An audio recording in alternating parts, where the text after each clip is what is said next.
Je suis Walter Thompson. Je suis interprète. J'habite à Paris. J'aime bien dire interprète, parce qu'interprète, ça englobe deux choses. On a tendance à dire plutôt comédien pour le théâtre et acteur pour le cinéma. Moi, j'aime dire que je fais les deux. Et j'aime surtout dire que je suis au service du texte, au service de l'écriture. Donc c'est pour ça que j'aime ce mot interprète.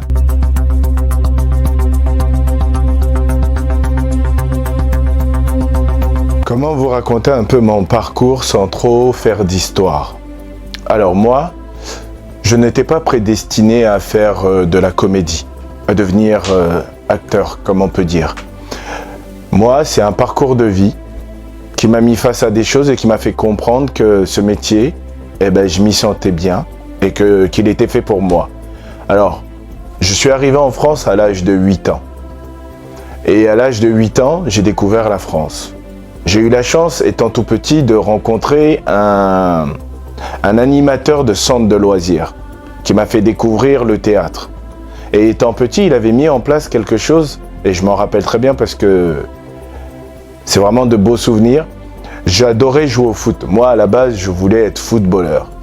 J'adorais jouer au foot. Et lui, ce qu'il faisait, c'est qu'il venait dans la cour et il me proposait de faire un match.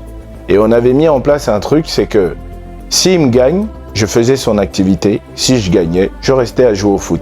Et lui, étant beaucoup plus vieux que moi, il me gagnait tout le temps. Il avait entre 18 et 20 ans. Donc il me gagnait tout le temps et il m'a amené à son activité. Et à force d'y aller, j'y ai pris goût. Et un jour, il est venu me voir, il m'a dit « On fait le match ?» J'ai dit « Non, vas-y, laisse tomber, viens, on va à ton activité. » Et j'ai commencé à découvrir c'était quoi le théâtre. Mais tout en pensant que moi, je voulais jouer au foot. Et la vie a fait qu'à un moment, on grandit, on se perd de vue. Et moi, j'essaye de faire une carrière footballistique. Malheureusement, je n'y arrive pas. Et un jour, je me pose, je reviens à ma vie et je me dis qu'est-ce que je veux faire? Le foot, j'y arrive pas. Qu'est-ce que je veux faire dans la vie? J'ai commencé à me remémorer ce qui me faisait plaisir étant enfant. Ce qui me faisait plaisir. Et il y avait le plaisir de faire du théâtre, le plaisir de la transmission. Parce qu'en fait, il m'a transmis quelque chose que, étant adulte, maintenant, je comprends mieux. Le plaisir de partager des choses avec les autres. Oh, vous allez me dire, au foot, on a ça. Mais là, j'avais quelque chose de plus précis là-dedans. On s'est retrouvés à l'âge de 26 ans. On s'était quittés, j'avais peut-être 12-13 ans. On s'est retrouvés à l'âge de 26 ans. Complètement par hasard, dans une boutique. Il faisait ses courses et moi, j'étais vendeur dans cette boutique. Je commençais à faire des études de théâtre. J'allais dans une école de théâtre qui s'appelle toujours les Cours Simon. Et les Cours Simon, c'est sur 3 ans. Et on s'est retrouvés à Châtelet-les-Halles, au magasin H&M des Halles. Et il m'a dit « Ah, Walter, Gilles », il s'appelle Gilles Sampieri. Gilles m'a dit « Ouais, qu'est-ce que tu fais maintenant ?» Moi, je dis « Écoute, le foot, j'ai pas réussi, mais je prends des cours de théâtre pour découvrir c'est quoi. » Et lui, il m'a dit « Ouais, écoute, moi, j'ai un théâtre, viens voir ce que je fais. » Et depuis ce jour, j'ai été voir ce qu'il faisait. Lui, il venait me voir dans l'école de théâtre où je passais des auditions publiques régulièrement. Il m'a laissé terminer mon année, mes 3 ans. Il m'a demandé d'intégrer sa compagnie. Et depuis, je travaille avec lui, je joue dans les pièces qu'il écrit et je mène des ateliers pédagogiques dans les écoles. Et pour vous dire une chose, j'ai pris sa méthode. Quand je vais dans les écoles et que je veux intéresser les enfants, je les regarde, je joue au foot dans la cour avec eux. Ils s'imaginent que je suis prof de sport et en discutant avec moi, ils découvrent que je suis comédien et ça leur donne envie de venir découvrir c'est quoi la comédie. Et j'ai envie de dire que cet homme-là m'a transmis quelque chose de merveilleux que j'essaye à ma petite échelle de transmettre aussi. Il m'a donné goût au texte, il m'a donné goût aux planches et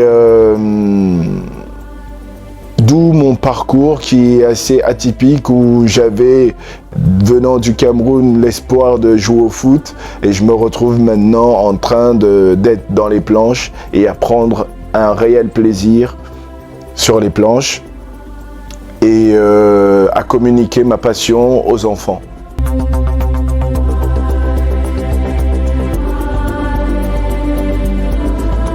Alors, le spectacle qui m'a le plus marqué dans mon parcours, en fait, il y en a plein. Mais j'ai envie de dire, c'est celui que je prépare en ce moment. Il s'appelle Les Murs Sauvages. Les Murs Sauvages, écrit par Gilles Sampieri. C'est ce fameux animateur qui m'a connu étant enfant. En fait, ce spectacle parle...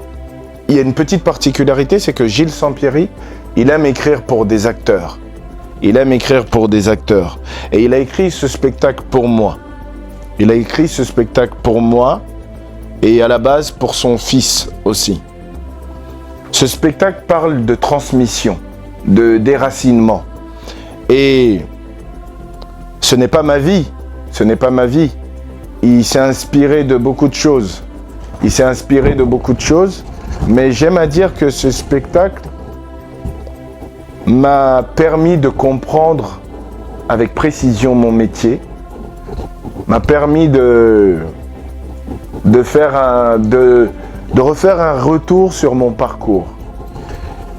Et vraiment, ce spectacle est vraiment celui qui m'a donné une assise, bien comprendre le métier, bien c'est quoi être interprète, c'est quoi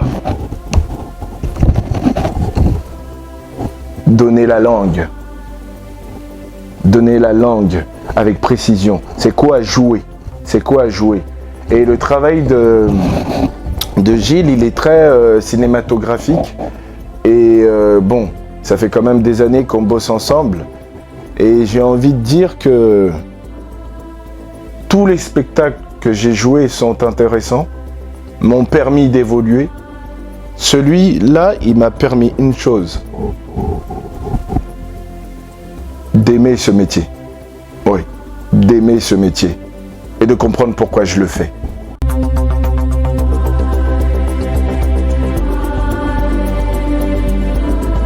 Les Murs Sauvages, c'est la rencontre entre deux générations. Un vieux et un jeune de 18 ans qui a des idées de réussite. Et le vieux lui dit, assieds-toi. Avant de réussir, il faut travailler. Ce jeune, il a des idées de réussite. Je vais vous donner un peu une image, un peu réussir comme Ronaldo, avoir une belle voiture, avoir tout le bling-bling qu'on nous met en avant maintenant dans la réussite. Et le vieux va lui dire, oui, d'accord, mais assieds-toi, travaille d'abord. Viens au travail d'abord. Et il y a une petite particularité que j'aime souvent raconter dans cette pièce que j'aime énormément. C'est montrer que, en fait, on a souvent l'impression que c'est le professeur qui apprend à l'élève.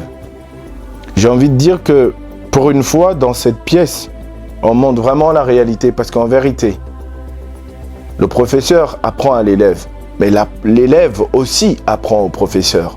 Et on a tendance à oublier cette petite particularité. C'est que les deux apprennent des choses, l'un de l'autre.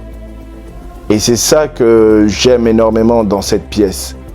Tous les deux sont tiraillés par des différentes choses et tous les deux s'aident à grandir dans ce monde. Cette pièce parle du regard de l'autre, d'un regard accompagnateur, d'un regard bienveillant. De ce regard qui te permet de te transcender. Quand tu as face à toi ce regard, cette attention qu'on te porte, tu es obligé de te transcender. Même plus pour toi, en fait, ce regard, il te permet de t'oublier, d'oublier tes difficultés dans la vie. Parce que tu fais tout ça pour ce regard que tu as eu.